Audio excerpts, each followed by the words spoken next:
நாளுக்கு நாள் வேலை.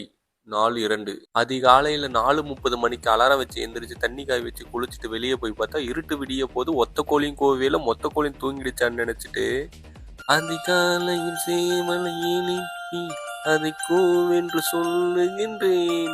பாட்டை பாடியபடியே வீட்டுல இருந்து வெளியே வந்தா என்னோட நாயை என்னை அட்டாக் பண்ணுது. இந்த அசிங்கத்தை யாரும் பார்க்கலையேன்னு சுத்தி முத்தி பார்த்துட்டு மாமக்கல்ல போய் ஒரு டீயை சாப்பிட்டு 6:30க்கெல்லாம் பாத்தீங்கன்னா பில்டிங் போயாச்சு. துணியை மாத்திட்டு ஃபர்ஸ்ட் நம்ம செஞ்ச வேலை தான் ஸ்பெட்டுலா.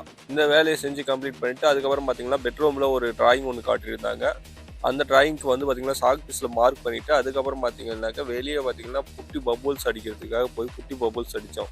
இந்த பபுள்ஸ் அடிச்சுட்டு அதுக்கப்புறம் கயிற்றுல கொஞ்சம் அடிக்கிற வேலை இருந்துச்சு. அது கயிற்றுல அடிச்சுட்டு ரிட்டன் வந்து பார்த்தீங்கன்னா அந்த பெட்ரூமில் போட்ட நம்ம டிராயிங்கை வந்து நம்ம பெயிண்ட் பண்ணி கம்ப்ளீட் பண்ணிச்சு. ஸ்பெட்டுலா டிசைன் பார்த்தீங்கன்னா கொஞ்சம் சொதப்பிட்டுச்சு. அதே மாதிரி பார்த்தீங்கன்னா அந்த பில்டிங்கில் பெருசாக இன்றைக்கி வேலை செஞ்சதில் எனக்கு திருப்தி இல்லை. ஏன்னா இன்னும் நல்ல வேலை செஞ்சு கொடுக்கணுன்றது தான் நம்மளோட ஆசை. வீட்டுக்காருக்கு பிடிச்சிருக்கான்னு தெரியல, எனக்கு கண்டிப்பாக பிடிக்கல. நெக்ஸ்ட்டு நம்ம நாளைக்கு இன்னொரு வீடியோவில் பார்ப்போம். டே டு டே ஒர்க்கில். பாய்.